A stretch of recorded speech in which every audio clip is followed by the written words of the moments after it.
Hello नमस्कार, जय हिंद, वंदे मातरम। आप देख रहे हैं जियो न्यूज और हम आपके लिए लेकर आए हैं देश दुनिया की आपके राज्य शहर की सिलेक्टेड काम की फटाफट बड़ी खबरें। लेकिन उससे पहले यदि आपने हमारे चैनल को सब्सक्राइब नहीं किया है तो चैनल को सब्सक्राइब करके बेल नोटिफिकेशन ऑन करें और इस वीडियो को ज्यादा से ज्यादा लाइक और शेयर करें। बड़ी खबरें देखने से पहले आपके लिए आज का सवाल, भारतीय भाषाओं में हिंदी के बाद विश्व की कौन सी भाषा अधिकतम बोली जाती है? Option A Malayalam, option B Tamil, option C Telugu और ऑप्शन डी बांग्ला। इस सवाल का जवाब हमें कमेंट करें और आप किस राज्य और शहर की ज्यादा खबरें देखना चाहते हैं हमें कमेंट करके बताएं ताकि हम आपके राज्य शहर की ज्यादा खबरें दिखा सकें। चलिए अब देखते हैं आज की फटाफट बड़ी खबरें। राहुल गांधी बोले, बीजेपी ने महाराष्ट्र में चोरी से चुनाव जीता, अब बिहार में मैच फिक्सिंग होगी। चुनाव आयोग बोला, ये कानून ही नहीं, लाखों चुनाव कर्मियों का अपमान। कांग्रेस नेता राहुल गांधी ने नवंबर 2024 में हुए महाराष्ट्र विधानसभा चुनाव को लेकर भाजपा पर सीधा आरोप लगाया। उन्होंने कहा कि इस चुनाव में मैच फिक्सिंग की गई थी, जिसमें पहले से भाजपा की जीत तय करने की पूरी कोशिश की गई। राहुल गांधी ने अखबार द इंडियन एक्सप्रेस में लिखे एक लेख में कहा कि भाजपा और उसके सहयोगियों ने चुनाव जीतने के लिए 5 स्टेप की प्लानिंग की थी। उन्होंने ये भी कहा कि महाराष्ट्र की तरह ही मैच फिक्सिंग अगली बार बिहार में होगी, फिर किसी भी राज्य में जहां भाजपा हारती दिख रही हो। इलेक्शन कमीशन ने राहुल गांधी के दावों को निराधार करार दिया। आयोग ने कहा कि चुनाव के फैसले पक्ष में नहीं आने के बाद ऐसे आरोप लगाना बेतुके हैं। 24 दिसंबर 2024 को ही कांग्रेस को भेजे अपने जवाब में ये सभी तथ्य सामने रख चुके थे और जो कि चुनाव आयोग की वेबसाइट पर भी उपलब्ध है। ऐसा लगता है कि बार बार ऐसे मुद्दे उठाते हुए इन सभी तथ्यों को पूरी तरह से नजरअंदाज किया जा रहा है। सिंधु जल संधि को लेकर पाकिस्तान ने भारत को 4 लेटर भेजे, पानी देने की गुहार लगाई। एक चिट्ठी ऑपरेशन सिंदूर के बाद भी भेजी थी। बता दें कि सिंधु जल संधि बहाल करने को लेकर पाकिस्तान ने अब तक भारत को 4 लेटर भेजे हैं। एनडीटीवी ने सूत्रों के हवाले से लिखा कि इन 4 लेटर में से एक ऑपरेशन सिंदूर के बाद भेजा गया था। सूत्रों के मुताबिक ये 4 पत्र पाकिस्तान के जल संसाधन मंत्रालय के सचिव सैयद अली मुर्तजा ने जल शक्ति मंत्रालय को भेजे थे। इसके बाद मंत्रालय ने उन्हें विदेश मंत्रालय को भेज दिया है। 22 अप्रैल को पहलगाम में हुए आतंकवादी हमले के बाद भारत ने 1960 में पाकिस्तान के साथ हुई सिंधु जल संधि को स्थगित कर दिया था। इसके तहत सिंधु वाटर सिस्टम की 3 पूर्वी नदियों का पानी भारत इस्तेमाल कर सकता है और बाकी के 3 पश्चिमी नदियों के पानी पर पाकिस्तान को अधिकार दिया गया था। अब जल संधि स्थगित होने से पाकिस्तान में जल संकट मंडराने लगा है। 11 साल में 27 करोड़ भारतीय अत्यधिक गरीबी से बाहर निकले। वर्ल्ड बैंक ने कहा, भारत में एक्सट्रीम पॉवर्टी 27.1% से घटकर 5.3% रह गई। खबर है कि भारत में 11 साल में 269 मिलियन यानी करीब 27 करोड़ लोग एक्सट्रीम पॉवर्टी यानी अत्यधिक गरीबी से बाहर निकले हैं। ये बात वर्ल्ड बैंक ने अपनी एक रिपोर्ट में कही है। वर्ल्ड बैंक के लेटेस्ट आंकड़ों के मुताबिक एक्सट्रीम पॉवर्टी रेट 2011-12 में 27.1% से घटकर 2022-23 में केवल 5.3% रह गई है। वहीं 11 साल में अत्यधिक गरीबी में रहने वाले लोगों की संख्या 344.47 मिलियन यानी 34.44 करोड़ से घटकर 75.72 मिलियन यानी 7.52 करोड़ रह गई है। इस हिसाब से देखा जाए तो 269 मिलियन यानी कि करीब 27 करोड़ लोगों को अत्यधिक गरीबी से बाहर निकाला गया है। नोबेल विजेता थनबर्ग जहाज से गाजा मदद ले जा रही हैं। अमेरिका ब्रिटेन से सुरक्षा मांगी, इजराइल बोला घुसने नहीं देंगे, गिरफ्तारी हो सकती है। गाजा के लोगों के लिए राहत सामग्री लेकर जा रही स्वीडिश पर्यावरण कार्यकर्ता ग्रेटा थनबर्ग गाजा पर तट पर पहुंच सकती हैं। वे मेडलिन नाम के जहाज पर सवार होकर उसमें अपने साथ 11 और लोग लिए हुए हैं। बता दें कि ग्रेटा अपने साथ गाजा के लोगों के लिए दवा, अनाज, बच्चों के लिए दूध, डायपर और वाटर प्यूरिफायर ले जा रही हैं। इस बीच इजराइल सरकार ने कहा है कि वो जहाज को गाजा में घुसने नहीं देगी, जरूरत पड़ी तो इसे रोकेगी और इसमें मौजूद लोगों को गिरफ्तार भी कर सकती है। इजराइल की धमकी के बाद जहाज पर मौजूद लोगों ने अमेरिका और ब्रिटेन से मदद की गुहार लगाई है। मस्क से विवाद, टेस्ला कार बेच सकते हैं ट्रंप, 3 महीने पहले खरीदी थी। रूसी नेता बोले, जरूरत पड़ी तो इलॉन को शरण देंगे। अरबपति इलॉन मस्क से झगड़े के बाद अमेरिकी राष्ट्रपति डोनाल्ड ट्रंप अपनी टेस्ला कार बेचने पर विचार कर रहे हैं। व्हाइट हाउस के एक अधिकारी ने न्यूयॉर्क टाइम्स को ये जानकारी दी है। ये वही टेस्ला कार है जिसे ट्रंप ने 11 मार्च को मस्क का समर्थन दिखाने के मकसद से खरीदा था। तब टेस्ला का दुनिया भर में बहिष्कार हो रहा था, लेकिन ट्रंप ये दिखाना चाहते थे कि वे मस्क के साथ मजबूती से खड़े हैं। कार खरीदने के बाद ट्रंप ने टेस्ला को दुनिया की बेहतरीन ऑटोमोबाइल कंपनियों में से एक कहा था। इस दौरान उन्होंने मस्क की खूब तारीफ भी की थी। हालांकि अब स्थिति पूरी तरह से बदल चुकी है। गाड़ी का थर्ड पार्टी इंश्योरेंस कराना हो सकता है महंगा। IRDAI ने 18 से 25% तक प्रीमियम बढ़ाने का दिया सुझाव। गाड़ी का थर्ड पार्टी इंश्योरेंस कराना महंगा हो सकता है। मीडिया रिपोर्ट्स के मुताबिक insurance regulatory and development authority of India IRDAI ने सरकार से थर्ड पार्टी इंश्योरेंस प्रीमियम बढ़ाने का सुझाव दिया है। दरअसल IRDAI ने औसतन 18% प्रीमियम बढ़ाने का सुझाव दिया है, जबकि कुछ गाड़ियों की कैटेगरी में ये बढ़ोतरी 20% से 25% तक हो सकती है। अब इस प्रस्ताव पर अंतिम फैसला सड़क परिवहन और राजमार्ग मंत्रालय लेगा। 2 से 3 हफ्तों में इस पर फैसला लिया जा सकता है। मंत्रालय की मंजूरी के बाद एक ड्राफ्ट नोटिफिकेशन सार्वजनिक सहमति के लिए जारी किया जाएगा। इसके बाद अन्य प्रक्रिया जैसे कि सुझाव लेना और समीक्षा करना किया जाएगा, तभी ये बदलाव लागू होंगे। वहीं पिछले 3 सालों से इस बीमा के प्रीमियम में बदलाव नहीं किया गया है। खालिस्तानी आतंकवादी पन्नू का दावा, कनाडा में पीएम मोदी को घेरेंगे, निज्जर की हत्या पर जवाब मांगेंगे। कार्नी ने भेजा है G7 समिट का न्योता। खालिस्तानी आतंकवादी और सिख फॉर जस्टिस SFJ के चीफ गुरपतवंत सिंह पन्नू ने वीडियो जारी करके दावा किया है कि G7 समिट के दौरान कनाडा में पीएम नरेंद्र मोदी को घेरेंगे। 8 जून 2023 को हुई हरदीप सिंह निज्जर की हत्या को लेकर उनसे जवाब मांगा जाएगा। बता दें कि कनाडा ने अल्बर्टा प्रांत के कनानास्किस में 15 से 17 जून तक होने वाले G7 समिट में शामिल होने के लिए पीएम मोदी को न्योता भेजा है। इसके लिए कनाडा के पीएम मार्क कार्नी ने पीएम मोदी को फोन किया है। मोदी ने एक्स पर पोस्ट करके खुद इसकी जानकारी दी थी। ज्योति का ISI एजेंट से पॉडकास्ट, ऑपरेशन सिंदूर से 24 दिन पहले कहा, मेरी कोशिश है कि ज्यादा से ज्यादा हिंदू पाकिस्तान घूमने आएं। बता दें कि पाकिस्तान के लिए जासूसी के शक में पकड़ी गई हरियाणा की यूट्यूबर ज्योति मल्होत्रा का एक पॉडकास्ट भी सामने आया है। इस वीडियो में वो पाकिस्तान पुलिस के रिटायर्ड सब इंस्पेक्टर और ISI एजेंट नासिर ढिल्लो के साथ बातचीत कर रही हैं।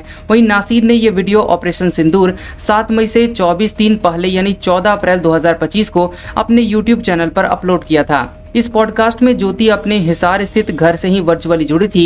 25 मिनट 47 सेकंड के इस वीडियो में ज्योति कहती है कि भारत के लोगों के मन में पाकिस्तान की जो छवि है उसे बदलने का मुझे मौका मिल रहा है। मैं चाहती हूं कि ज्यादा से ज्यादा हिंदू आबादी पाकिस्तान घूमने जाए। इसके लिए मैं वीडियो पर काम कर रही हूं। जासूसी के आरोपी जसबीर की रिमांड 2 दिन बढ़ी। मोहाली पुलिस बोली, लैपटॉप की जांच बाकी, जालंधर की लड़की से भी पूछताछ जरूरी। खबर है कि पाकिस्तान के लिए जासूसी करने के आरोप में पंजाब पुलिस द्वारा गिरफ्तार किए गए यूट्यूबर जसबीर सिंह को 2 दिन की पुलिस रिमांड पर खत्म होने के बाद 7 जून को मोहाली कोर्ट में पेश किया गया। इस दौरान पुलिस ने रिमांड लेने के लिए कई तर्क दिए। उनका कहना था कि लैपटॉप समेत अन्य जांच पूरी करनी है। पुलिस ने 7 दिन की रिमांड मांगी थी। हालांकि कोर्ट ने आरोपी को 2 दिन की रिमांड पर जेल भेज दिया है। दूसरी ओर चर्चा रही कि जसबीर सिंह से जुड़ी हुई एक लड़की है जो जालंधर की रहने वाली है, उससे भी पुलिस पूछताछ करेगी। इस पर जसबीर के वकील ने कहा कि हमारी कोर्ट में 10 मिनट तक बहस हुई। मुर्शिदाबाद हिंसा को लेकर चार्जशीट दाखिल, इसमें 13 नाम। वक्फ बिल के खिलाफ बंगाल में हुए थे प्रदर्शन, 113 घर तोड़े गए, दुकानें भी जलाई गई थी। पश्चिम बंगाल पुलिस ने मुर्शिदाबाद के जाफराबाद में अप्रैल में हुई हिंसा में पिता बेटे के डबल मर्डर मामले में 13 लोगों के खिलाफ चार्जशीट दाखिल की है। राज्य में 11-12 अप्रैल को नए वक्फ बोर्ड कानून के खिलाफ विरोध प्रदर्शन के दौरान भीड़ उग्र हो गई थी। इसके बाद हिंसा भड़क गई थी, जिसमें कम से कम 3 लोगों की जानें गई थी और कई लोग घायल हुए थे। इस हिंसा को लेकर कलकत्ता हाईकोर्ट की तरफ से जांच समिति गठित की गई थी और पिछले महीने समिति ने गंभीर खुलासे किए थे, जिसमें कहा गया था कि हिंसा में सत्तारूढ़ तृणमूल कांग्रेस यानी TMC के स्थानीय नेता की भूमिका थी और हमलों का नेतृत्व स्थानीय पार्षद महबूब आलम ने किया। उत्तराखंड में हेलीकॉप्टर की सड़क पर इमरजेंसी लैंडिंग, पीछे का हिस्सा कार पर गिरा, पायलट समेत 6 यात्री थे सवार। खबर है कि उत्तराखंड के रुद्रप्रयाग में तकनीकी खराबी के कारण सड़क पर हेलीकॉप्टर की इमरजेंसी लैंडिंग हुई। इस दौरान हेलीकॉप्टर के पीछे का हिस्सा कार पर गिरकर टूट गया और इसमें कार भी पूरी तरह से क्षतिग्रस्त हो गई है, जबकि हेलीकॉप्टर के पंखों से हाईवे किनारे बनी दुकान की टीन शेड भी उड़ गई। बता दें कि इस दौरान दुकान में बैठे लोगों ने भागकर अपनी जान बचाई। हेलीकॉप्टर ने बडासू हेलीपैड से केदारनाथ धाम के लिए उड़ान भरी थी, जिसमें पायलट समेत 6 यात्री सवार थे। हादसे में पायलट को हल्की चोटें आई है। इसके अलावा अन्य यात्री सुरक्षित बताए जा रहे हैं। इसके बाद पायलट को नजदीकी अस्पताल में उपचार के लिए भर्ती करवाया गया है। दिल्ली सीएम को जान से मारने की धमकी देने वाला गाजियाबाद से हुआ गिरफ्तार। नशे में पहले पत्नी को कॉल किया, फिर सीएम को। बता दें कि दिल्ली पुलिस के उत्तर पश्चिम जिले के विशेष स्टाफ ने दिल्ली की मुख्यमंत्री रेखा गुप्ता को जान से मारने की धमकी देने के आरोप में गाजियाबाद से एक व्यक्ति को गिरफ्तार किया है। आरोपी नशे में था। उसने पहले अलग रह रही पत्नी से बात करने के लिए फोन किया, बाद में मुख्यमंत्री को धमकी दी। आरोपी लॉ ग्रेजुएट है और अपनी पत्नी को छोड़कर चले जाने से वो परेशान था। श्रीनगर में जामा मस्जिद लगातार 7वें साल रहा बंद। सीएम उमर बोले, अपने लोगों पर भरोसा करना होगा। महबूबा ने पूछा, सब ठीक है तो ताला क्यों? बता दें कि देश भर में ईद उल अजहा यानी बकरीद मनाई गई। पहलगाम आतंकवादी हमले के बाद जम्मू कश्मीर में भी लोगों ने मस्जिदों में नमाज अदा की। हालांकि श्रीनगर की जामा मस्जिद लगातार 7वें साल ईद उल अजहा पर बंद रही। 2019 में आर्टिकल 370 के हटने के बाद सुरक्षा कारणों से जामा मस्जिद पर ताला लगा दिया गया है। वहीं जम्मू कश्मीर के मुख्यमंत्री उमर अब्दुल्ला ने इस पर आपत्ति जताई। उन्होंने कहा कि मुझे जामा मस्जिद बंद रखने के फैसले का आधार नहीं पता, लेकिन हमें अपने लोगों पर भरोसा करना सीखना होगा। ये वही लोग हैं जिन्होंने पहलगाम हमले का विरोध किया था। केंद्र को ऐतिहासिक जामा मस्जिद में नमाज की अनुमति देने के बारे में सोचना चाहिए। जम्मू कश्मीर की पूर्व सीएम और पीपुल्स डेमोक्रेटिक पार्टी पीडीपी की चीफ महबूबा मुफ्ती ने भी मस्जिद बंद रखने के फैसले पर सवाल उठाए। पूर्व सीएम ने कहा कि बकरीद के दिन जामा मस्जिद पर ताला लगा है, यह हमारे मजहब के खिलाफ है। सीएम उमर अब्दुल्ला को नजरबंद किया गया है और अगर सब ठीक है तो ये सब क्यों किया जा रहा है? 24 घंटे में कोरोना के 391 नए मामले सामने आए। केरल और गुजरात में सबसे ज्यादा मरीज मिले। 5755 एक्टिव केस, 59 की गई जान। देश में कोरोना वायरस के मामले तेजी से बढ़ रहे हैं। पिछले 21 दिन में एक्टिव केसों की संख्या 62 गुना बढ़ोतरी हुई है।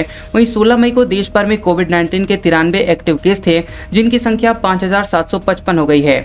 केरल सरकार के मुताबिक बीते 24 घंटों में 391 नए मामले सामने आए और इनमें 229 केस केरल और गुजरात में हैं। वहीं मरने वाले लोगों का आंकड़ा बढ़कर 59 हो गया है। 6 जून को 4 और मरीजों की जान चली गई। कोरोना के नए वेरिएंट से जनवरी से 6 जून तक 59 लोगों की जानें जा चुकी हैं। इनमें 53 लोगों की जान पिछले 16 दिनों में गई है। वहीं दिल्ली में 5 जून को 5 महीने के एक बच्चे की कोरोना से जान गई थी। वहीं महाराष्ट्र में सबसे ज्यादा 18 मरीजों ने जान गंवाई है। पायलट ने शिंदे का प्लेन उड़ाने से मना किया, कहा ड्यूटी खत्म होने के बाद उड़ान नहीं भर सकता। एयरलाइन के समझाने पर हुआ तैयार।